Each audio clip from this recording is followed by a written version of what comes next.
আসসালামু আলাইকুম।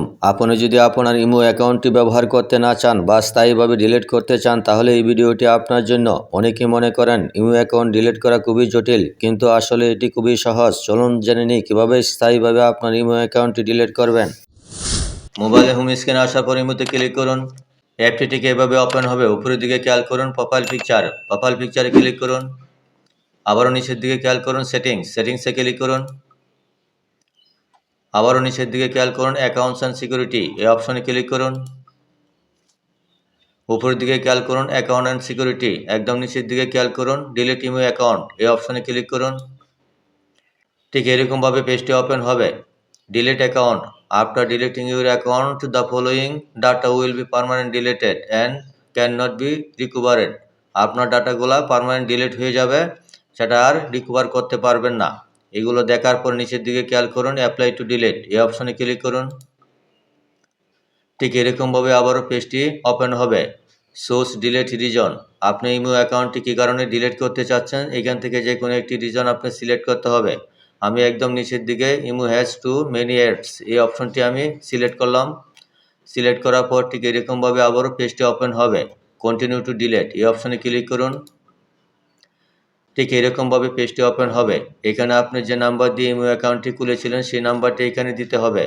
আমি এই নাম্বারটি দেওয়ার পর উপরের দিকে খেয়াল করুন এরো বাটন, এখানে ক্লিক করুন। ঠিক এরকমভাবে আপনার সামনে একটি নোটিশ ওপেন হবে, ইম্পর্টেন্ট নোটিশ। সেটা পড়ার পর নিচের দিকে খেয়াল করুন এগ্রি অ্যান্ড ডিলিট এই অপশনে ক্লিক করুন। ঠিক এরকমভাবে আবারও একটি পপ আপ আসবে। এখানে বলা হয়েছে are you sure you want to apply to delete your account. আমরা যেহেতু ডিলিট করবো সুতরাং ডিলিট অপশনে ক্লিক করুন। ডিলিট অপশনে ক্লিক করার পর ঠিক এরকমভাবে একটি পপ আপ আসবে, এখান থেকে ওকেতে ক্লিক করুন। আপনার অ্যাকাউন্টটি অলরেডি ডিলিট হয়ে গেল।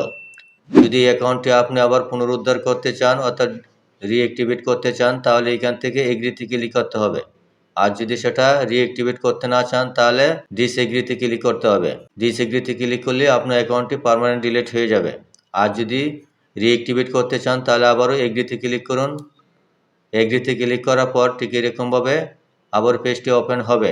এখানে আপনি যে নাম্বার দিয়ে আবারও রিঅ্যাক্টিভেট করতে চান, যে নাম্বার দিয়ে খুলেছিলেন সেই নাম্বারটি টিক রেখে তারপরে ডান অপশনে ক্লিক করুন। আবারও টিক চিহ্নতে ক্লিক করুন। ঠিক এরকমভাবে একটি পপ আপ আসবে, এখান থেকে আবারও ওকেতে ক্লিক করুন। এখানে খেয়াল করুন অ্যাকাউন্ট রিঅ্যাক্টিভেশন, এখান থেকে cancel the deletion and logging এই অপশনে ক্লিক করুন। আবার যদি নতুন অ্যাকাউন্ট করতে চান তাহলে register as a new account এই অপশনে ক্লিক করতে হবে। আমি যেহেতু রিঅ্যাক্টিভেট করব সেই জন্য এইখানে ক্লিক করলাম। ঠিক দেখতেই পাচ্ছেন আপনার অ্যাকাউন্টটি আবার ডিলিট করার পরও আবার রিঅ্যাক্টিভেশন হয়ে গেল। ভিডিওটি ভালো লাগলে চ্যানেলটি সাবস্ক্রাইব করে পাশেই থাকবেন। ধন্যবাদ সবাইকে।